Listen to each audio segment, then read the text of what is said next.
Yes, y'all. Welcome in everybody to an After Dark episode of the Dumb Marks podcast. It's your boys. The 4-man booth right now is back to a 3-way. And yeah. Triple threat. So, it's After Dark, but we don't need to say 3-way. Well, I wanted to keep with the theme of the show, right? Jason is enacting his Brock Lesnar clause in his podcasting contract by not showing up tonight. I guess he was in Saudi Arabia for WWE yesterday and couldn't make it for the show. So with that being said, gentlemen, how we doing? We feeling good? Doing good. Yeah. Nice. Donald, nice to see you back from your vacay last weekend. Yeah, I only got 2 more days on it and then back to work on Monday. Yeah. Well, everybody, thanks for tuning in tonight. We're going to break down and predict Bound for Glory, Impact Wrestling's a la WrestleMania. A la, All Out or Double or Nothing, depending on which AEW executive vice president speaks. But it's Bound for Glory's, Impact's biggest show of the year. This card I've been looking forward to for a while, especially as it's been building. Impact has put on great wrestling. Pretty much for most of this year, they've really hit their stride and haven't had too many misses from a weekly show base as well as pay-per-view wise. And arguably some of the matches of the year as we come down the home stretch of 2021 have come from Impact Wrestling. So the card is tomorrow night at 10 o'clock. Which I like. I don't know if you guys are a fan of that.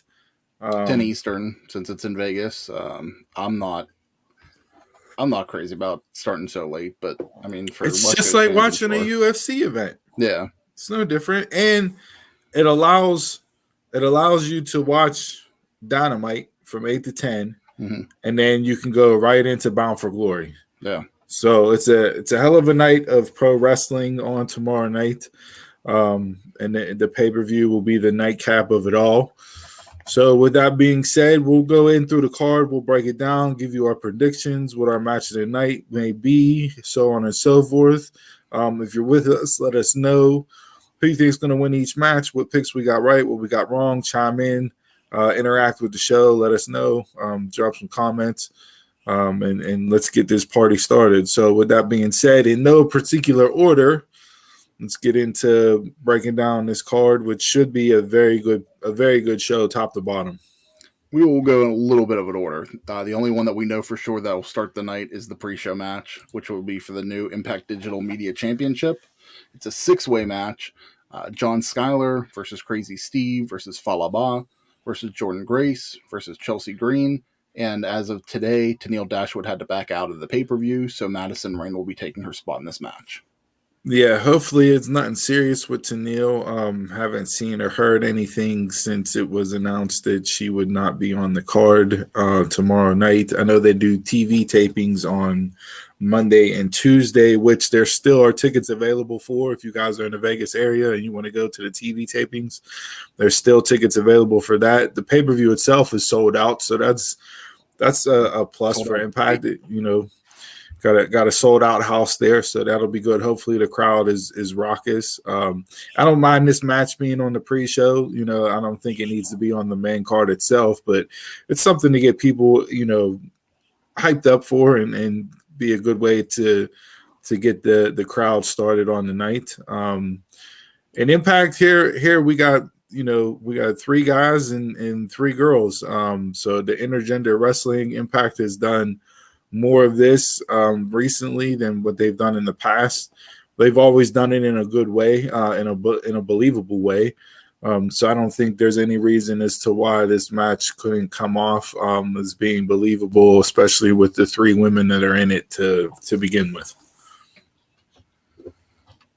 Yeah, interesting. The whole thing, and I get why they're putting this match on the pre-show because it's going to be on YouTube for their pre-show. Since it's their digital media championship going, which I believe it's going to be more on Impact Plus and their YouTube. I forget what they're calling it now, but like where you subscribe to their YouTube channel. Yeah. So it's cool. I mean, something different, intergender wrestling, which you don't really see a whole lot of in the U.S. these days. So No, and I'll be interested to see what they actually do with this championship. Listen, social media is the way of the world right now, right? It has been. It's only getting bigger. Everybody is on social media in some form or fashion. So having a digital media champion, if you're going to run stuff, and half the time, most of the stuff, the interactions that go on social media is more entertaining than the creative that gets written for the shows. So I'll be interested to see where this belt goes and what is done with it, as far as promoting it and so on and so forth there. But out of the competitors listed here, who do you guys think is going to walk away as the first ever digital media champion? I was actually surprised when they announced this title. I thought you had to go with Zack Ryder. Matt Cardona being formerly WWE Internet Champion, just like that was just the perfect fit. Just looking at these 6, I think this is a good spot to put Jordynne Grace. We had talked previously about, she's formerly a Knockouts Tag Team Champion, hasn't got the Knockouts title yet, I believe. I think this is a good spot for her. I think she's the perfect person to have some intergender matches, and I don't know if this is going to be something where you're going to see long-term champions with this title, but I think she's a good one to kick it off. Yeah, hopefully they don't turn it into the 24/7 championship, a la WWE, because that's old. That's done with. Don't want to see that. So, all right. So you got Jordynne. Donald, who you got? I'll go with Chelsea Green. Hey, you can't have Matt Cardona, so why not have his fiance? There you go. Yeah, I was gonna go with Chelsea Green myself. Her or Jordynne Grace wouldn't be a bad pick. They're both, extremely active on socials. And again, we're not sure what the rollout of this championship is going to be and what they're gonna do with it. But if you're looking at it from a social media aspect and who could do the most for the championship and who could get more eyes on not only that championship, but themselves and impact overall as a whole, I think Chelsea Green's probably the best person for that, given what she does on social media on a regular basis. So with that, I'm going to agree with Donald. I'm going to go with Chelsea Green myself. Nothing wrong with that. All right, so that's the only pre-show match announced right now. So going into the main card from here on, I don't really have it in any specific order. So let's go with Heath and a partner to be determined versus Violent by Design, and whether the team's Eric Young, Deonna, or Joe Doering. So has Eric Young been cleared? I haven't heard anything. Is he back wrestling? I think he's still injured. Okay. So I would assume it's going to be Deonna and Joe Doering. The TBA here, and whether or not it happens is Rhino, right? Does Rhino come back, and is Rhino, because Rhino was with Violent by Design? So does Rhino come back and join his old tag team partner, and start their run like they were supposed to do whenever they won the briefcase, back when Heath first showed up in Impact, before he got that nasty injury. Shout out to him for coming back. That was potentially career ending. I know he had a long road. Saw a lot of different doctors to even be able to find somebody to do the surgery on him, with how serious it was. So shout out to him for coming back and pulling through that. Hopefully he can still go in the ring. I've always liked Heath as a performer. Thought he's always made the most of his time, given whatever has been handed to him. Yeah. I mean, especially in WWE, he went through a lot. Was there for a while, and never really made it up to that like real mid-card talent, but did the most with what he was given. Yeah, I mean, he got over that. I got kids, like, Yeah. you know what I mean? Yes, like, Jason would be the first one to talk about that. Yeah, he changed his body. He bulked up. He added some muscle and that, and looked really good going into Impact. So yeah, to me, you got to have Rhino come out and be the tag team partner here. It's whether or not he pulls the swerve on Heath and aligns back with Violent by Design, and then they're off and running on a feud moving forward. If Rhino does come back and joins up and they win, then you got to move them forward as far as getting on the the tag team title train and heading off down that road. So interested to see there. I'll go with Heath and the mystery partner to pick up the win in this match. Yeah, I'll do the same. Heath and the mystery partner. I'll go 3 for 3. Anytime there's a mystery opponent, that's usually the safe call. Mm-hmm. All right, so this next match is going to be the Call Your Shot Gauntlet match. And right now there's only a couple competitors announced. So we got Rich Swann, Brian Myers, Moose, Morrissey, Chris Sabin, and then 15 to be announced competitors. This is very difficult to predict. This is extremely difficult to predict. So we could pick one of the competitors here, or we could say the field, which would be one of the other 15 competitors that aren't announced yet. So the stipulation of this match is whoever wins has a year to call their shot for any title match. So I'll Money in the Bank. Yeah. They've done Feast or Fire before with the briefcases, which I always like that idea and that concept. So this is just another way to have people involved and give somebody a storyline moving forward for any one of the belts that are in the company here.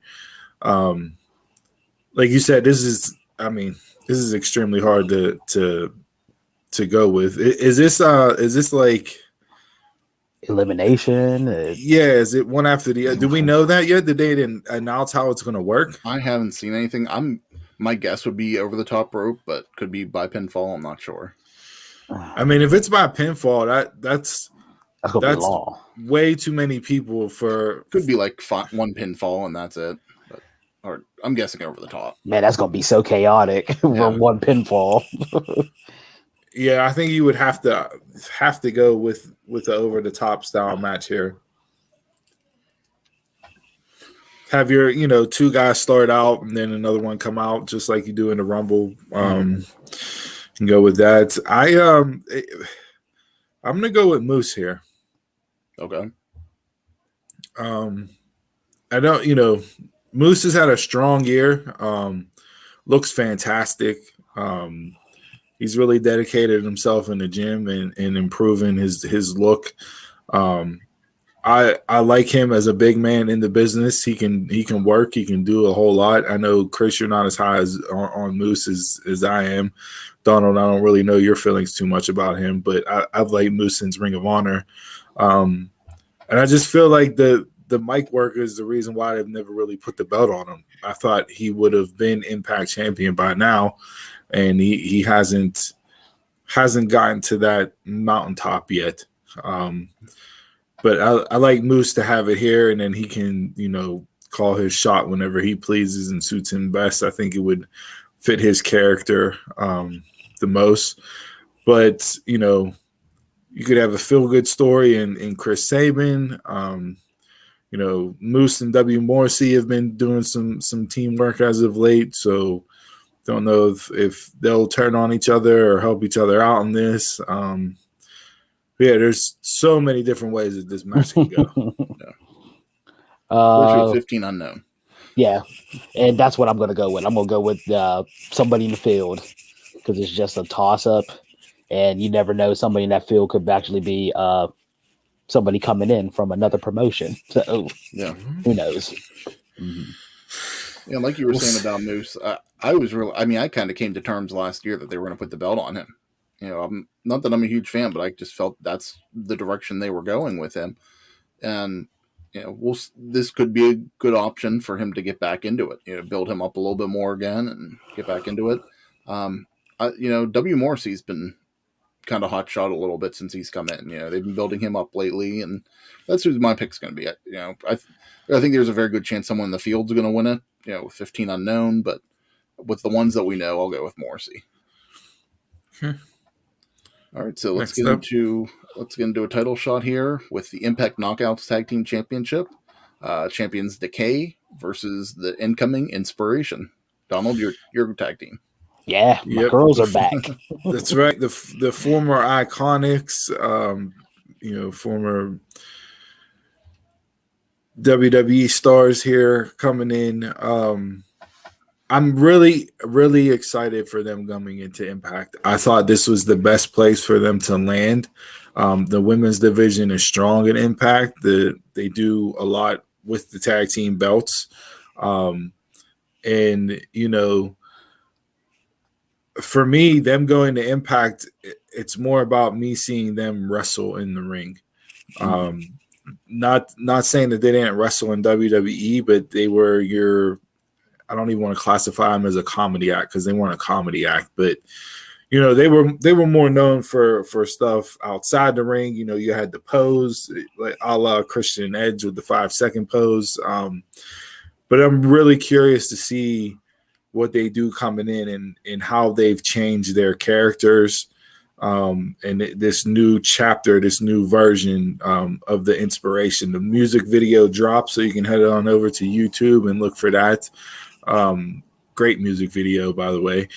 I like the video. I didn't like the music. I didn't think the song was anything special, but no, I think they come in and you put the belts right on them, just like you did when the Good Brothers debuted at Slammiversary. Or wait, I got that wrong. They didn't win it right at Slammiversary. I think they won it last year at Bound for Glory. Yeah. But no, have them come in and put it on them right away. Give them the belts and let them run with it. I'm normally not one for skipping in line for titles and all that stuff, but with these girls, yeah, I think they should get the belts right away. Built the division up. I mean, even though the division is strong, just let them roll with it. Let them go. And I mean, look, and you see, Impact does a good job with their women's division, given the roster that they have, with having tag teams established, but also maneuvering those individuals from tag team into single stuff. Mm-hmm. So you have Jordynne Grace and you have Rachel Ellering, and together they're a really good tag team, but they also do stuff singles wise. So you could put either one of them to run up against Deonna or whatever. You know what I mean? You have Tasha and her new partner, and I forget her name off the top of my head right now. But after Kiera Hogan left, you have Havok and Rosemary. You have Madison, Rayne, and Tenille. So like you have teams that you can work with, for the inspiration to go up against. I just think they're two big name signings coming in. They're going to get eyes on your product, hopefully, help build up your women's division and make it stronger than what it already is. So why not put the straps on them and let them run with the ball and see what they can do? Yeah, and I mean, there's not too many other women's tag team divisions for them to go to. It's WWE right. And NXT and Impact, so you can't go those two. So this makes the most sense. I agree, and I'm gonna make it a third, and I'm gonna go with the inspiration for the win here. All right. So that's gonna move us into the Impact Tag Team Championship match. Champions the Good Brothers versus Finjuice versus Bullet Club, Chris Bay and Hikuleo. I'm not. Triple threats are hard enough, but whenever they're tag teams, it can get a little wonky. Because you're going from 3 people to 6 people, right?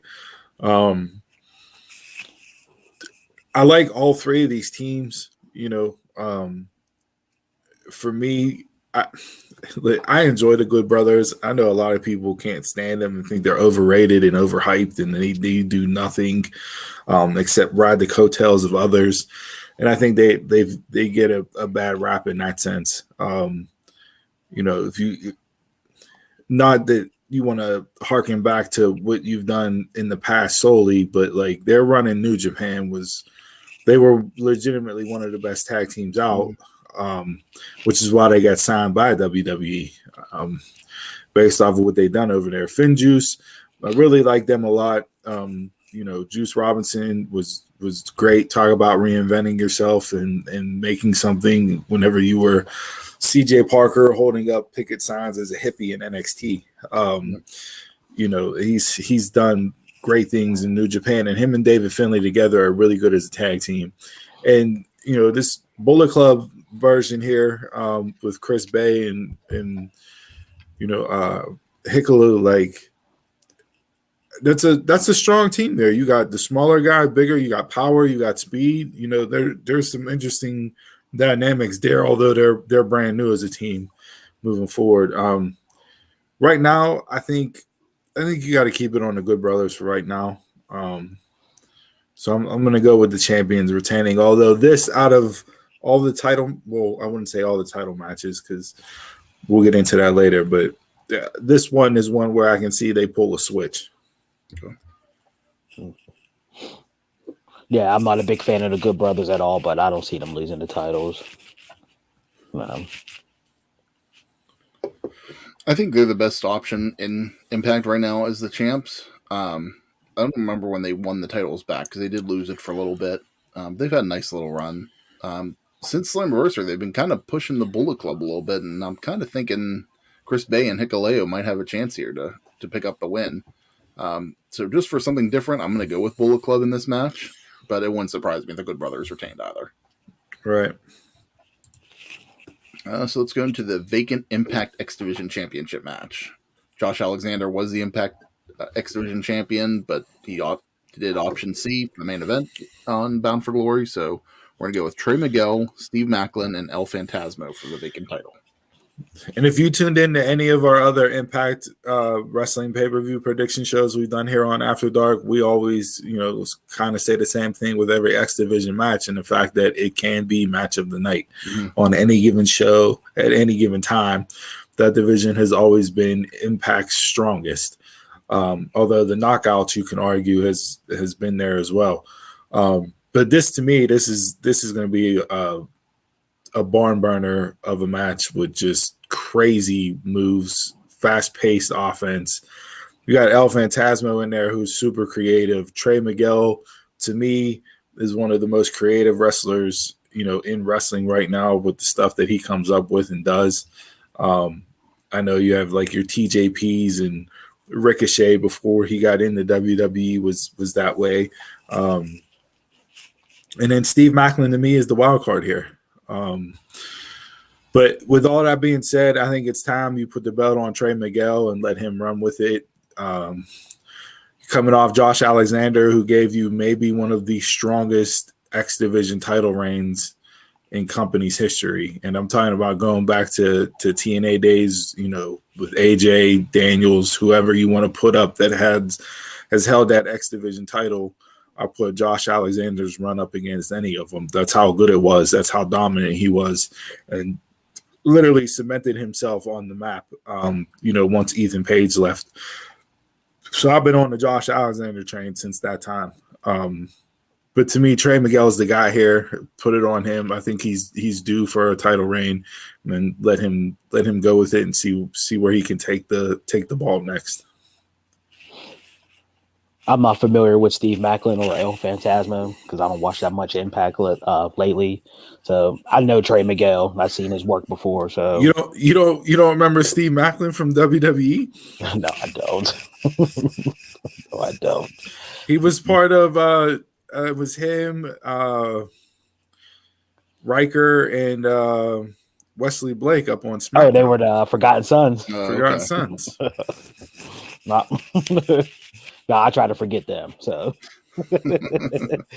yeah. So I'm gonna just say Trey Miguel just because of the name I know. Yeah, we'll go another round here. I think Trey Miguel is the obvious choice to be champion. I think this is probably going to be the match that starts out the night. Sets the pace for the whole show. X Division, like you said, Steve usually does steal the show, so we'll see how this match delivers. But I think Trey Miguel would be the right choice.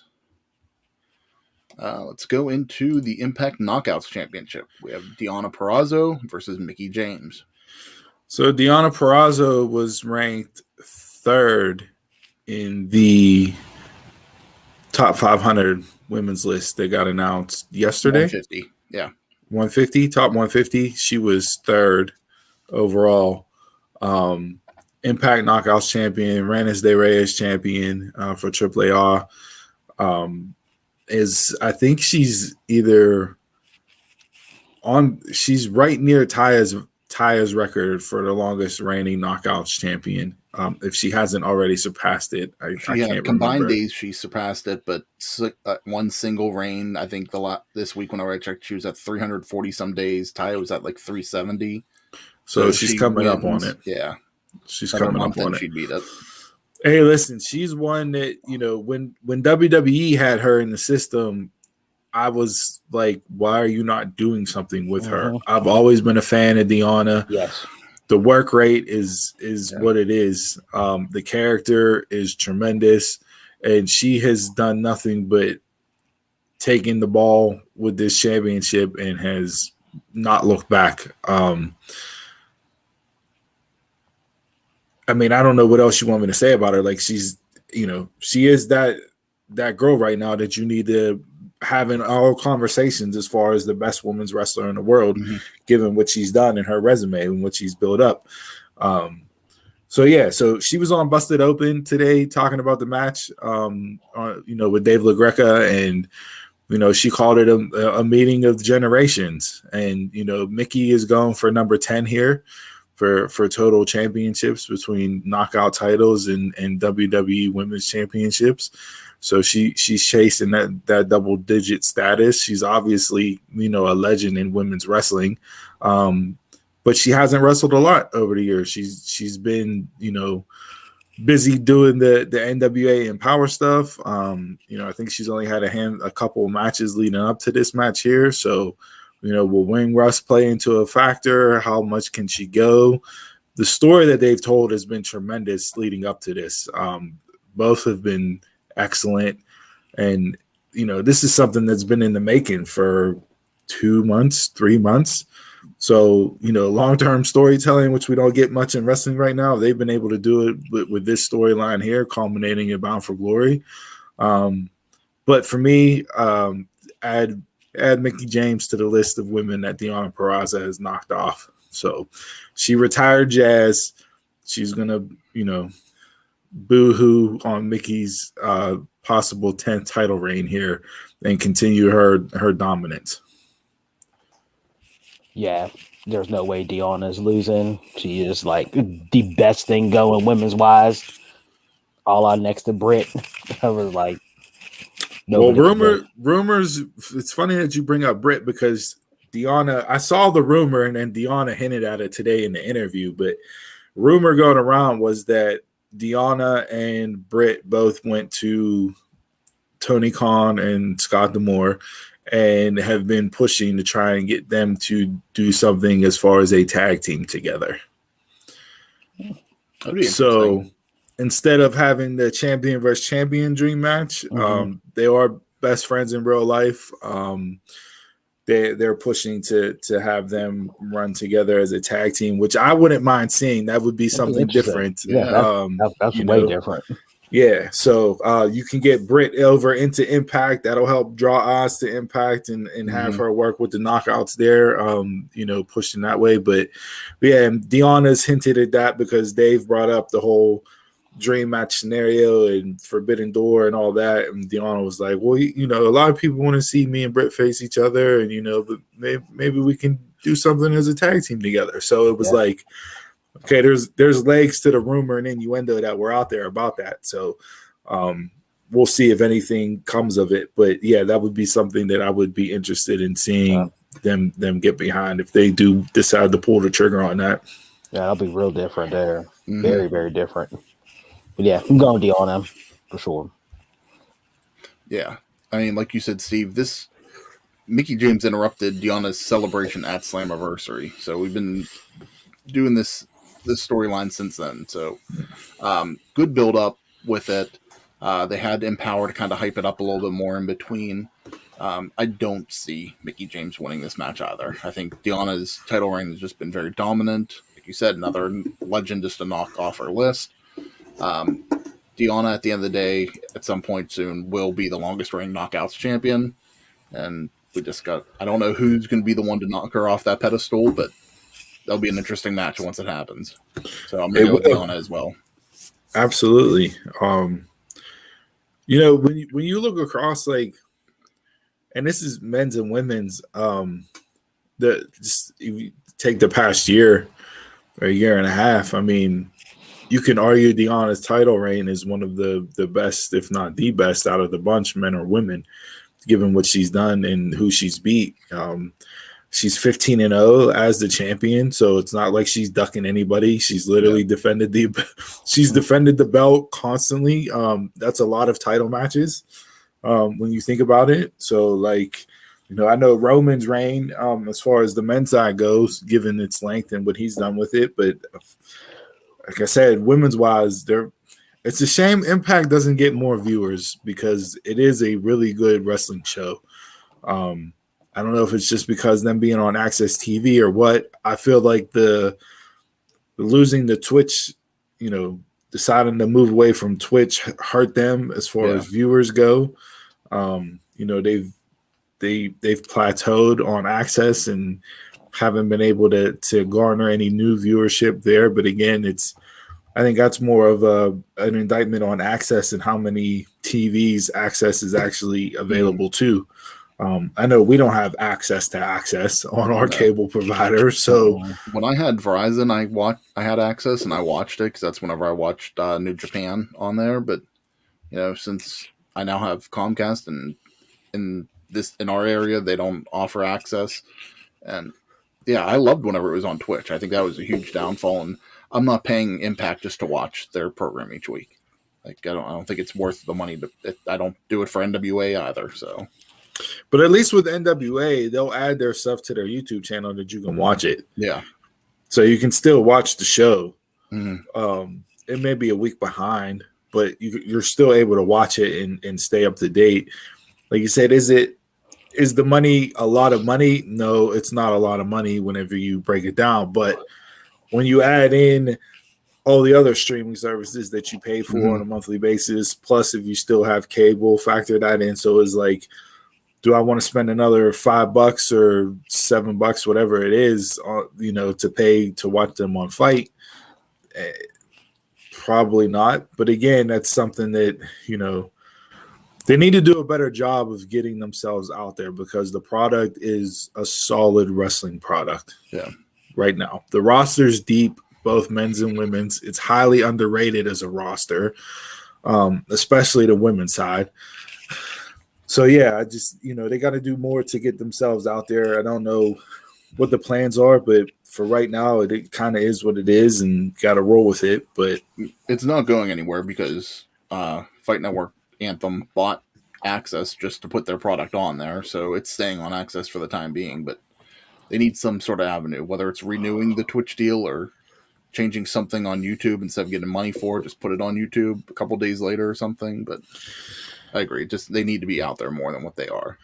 So is this a clean sweep across the board for Deonna for the Virtuosa? Yep. Agreed. All right. So let's get into the main event of the night. Impact World Championship champion Christian Cage versus former X Division champion Josh Alexander. Good build for this match. I've been a Josh Alexander stan, like I said, before this year started. Him and Ethan Page, I really dug them as a tag team together, and I figured once Ethan left, you know, I was one of those people that were champion for Alexander to get a push. And man, you talk about exceeding expectations. He has multiple matches that could be match of the year, and in the discussion for match of the year. You know, a long title reign in X Division, never lost it. You know, cashed in with option C. I thought his promo was great last night. Tonight. Was it last night? Last night. Last night's show. I thought it was a good promo there to put the nail in and you know, have his stamp, so to speak, as far as, you know, hey, Christian, you know, what was the line? As long as you have a billionaire from another company writing your checks, you'll never be the face of Impact Wrestling. I'm like, okay. State the flag. You know, your Impact's bread and butter right now. I would have liked to have seen him be the one to beat Kenny Omega. Yeah. That's where I wanted it to go. They teased it briefly with that interaction, and I was like, okay, this is where we're going. This is going to be good. It's going to elevate Alexander up even more. And I thought him and Omega, them two could have put on easily match of the year, especially with how hot Alexander's been. And not saying that him and Christian won't have a good match, because, you know, Christian's one of the best workers out there, regardless of his age. I know, Donald, you're against legends, but the work rate and the mind and psychology that he has is, from everybody in the business, will tell you it's top notch and one of the best out there. So I'm expecting a really good match between these two tomorrow night. Legend has a title and the up-and-comer challenger. You know where I lay at. Very, very easy. Christian should have never sniffed the title at all. You know where my stance is. Josh Alexander all the way. I think Impact had a money feud between Omega and Alexander for this match. I think they dropped the ball on that. I think for whatever reason they decided to put the title on Christian. You know, I don't know what all the workings behind the scenes were for it, but I think that would have been a better build. I think if you're looking, you know, try to pull back the curtain and you know, lay out how I think those discussions went. You know, it's the first ever Rampage, a lot of eyes on it. You put the Impact title belt on the line. You have the title change going to a former Impact wrestler that had the belt previously. Like, I could see why it would make all the sense in the world. Mm-hmm. But again, did it translate to more people going and watching Impact? And it hasn't done it. And neither has the association with AEW. You know, it did early on, but that died off over time. Right. So now it's kind of just they're doing their own thing again, and now AEW is doing their own thing. Christian hasn't been seen on AEW TV in a couple weeks. You know, so we'll see what happens here. But in my estimation, Josh Alexander is going to win the Impact Championship tomorrow night. Like, there's no reason why. There's no argument that you can give me to tell me that he's not going to walk out of Bound for Glory as your champion. Yeah. I mean, what was that? The New York show, whenever it looked like Christian got hurt in the match. Mm-hmm. So who knows if he is even 100% going into this. So even without that factored in, I would still say Josh Alexander. But right now, even with Christian, depending on if he's 100% or not, I definitely see Josh Alexander, no matter what, taking the title off of him. This is the perfect time to execute it, to start moving Impact forward. You know, they're going to be they have some New Japan talent in there right now, and that's fine. You know, maybe at this point, other than the Good Brothers going back and forth, maybe you distance yourself a little bit from AEW, unless they do something with Britt. But that was kind of something I was a little disappointed with, too, because when they've been advertising Bound for Glory, they've been saying that, you know, it was going to be Impact, AEW, New Japan, who was it? AAA. It's just like they kept teasing that there was going to be all these interpromotional like works with it. It's just like, yeah, there is a little bit of that, but that's not like what they're focusing on this pay-per-view. Yeah, I mean, I get what you're saying there, and like if you look at it, Christian is AEW. Yeah. Deonna is the AAA Women's Champion. There's no promotion of that for any of these matches either. You have Hikuleo and that from New Japan. Like, and Finjuice. And Finjuice. So yeah, I mean, I get it. But yeah, you know, we'll see. Suzuki's or he will be at the TV tapings. Mm-hmm. So we'll see what happens there with him coming in. He's making his rounds. Yeah, he is. Hey, he's making his rounds. Yeah, we can talk about his North American run at some point in time, because nice little stopover in AEW. I haven't seen much of his New Japan Strong run, but I'm interested to see what he does in Impact. Anybody that you would want to see him in any dream match in Impact? Oh boy, you know, him and Alexander would be good. That's the first one that comes to mind for me too. Yeah, One that I think that could go toe to toe with him. Yeah, him and Alexander would be probably the top of my list if I'm gonna put in there. I think for big hoss fights, him and Morrissey would be a little bit crazy. Could be interesting. Mm-hmm. Him and Sammy Callahan, but Sammy got hurt. Yeah. I think he broke his ankle and his leg. He's gonna be out for a while. Yeah. Maybe Eddie Edwards wouldn't be a bad matchup. Eddie can work any style. He's worked in Japan previously. He's underrated when it comes to in the ring. So I don't know. We'll see how it plays out. What happens there? It'll be interesting. How many matches he has and what he actually does in Impact. But no, I think, like you said, this is the perfect setup. You get the title back on an Impact wrestler. He's waving the flag. He's Impact through and through. You put it on him, and then you build around him, and hopefully he can elevate the Impact title like he did the X Division title. Because, like I said, I would put him in his X Division title reign up against anybody's title reign this year from a match quality standpoint wise, and what he did to elevate that belt while he had it. Yeah.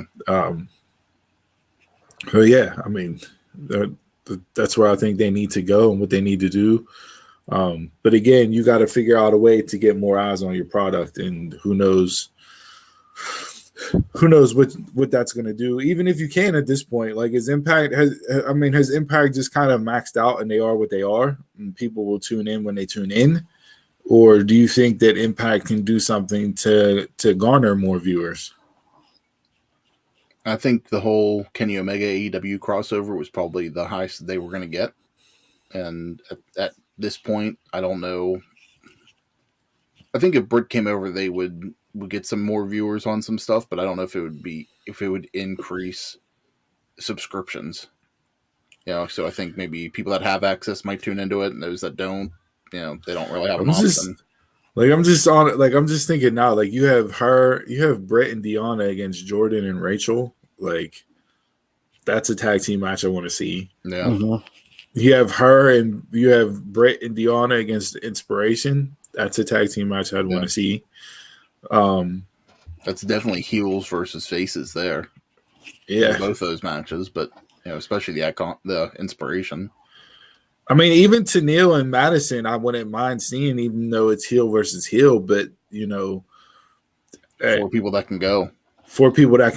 Like you're going to get very high quality matches out of those four women for sure. Like it would be entertaining, high quality wrestling. Yeah. So, all right, that's the breakdown of the card itself. As far as match of the night goes, who do you think will have match of the night? I said it before. I think the X Division Championship definitely has the potential to steal the show. I think it'll go on first, set the pace, and steal at the same time. That'll probably be the most like oh shit moments. There's going to be a lot of creative shit that goes on during that match. That like, how the fuck did he pull that off? Like, but the two matches I'm most looking forward to that are making me want to watch the show are the Knockouts Championship and the World Championship.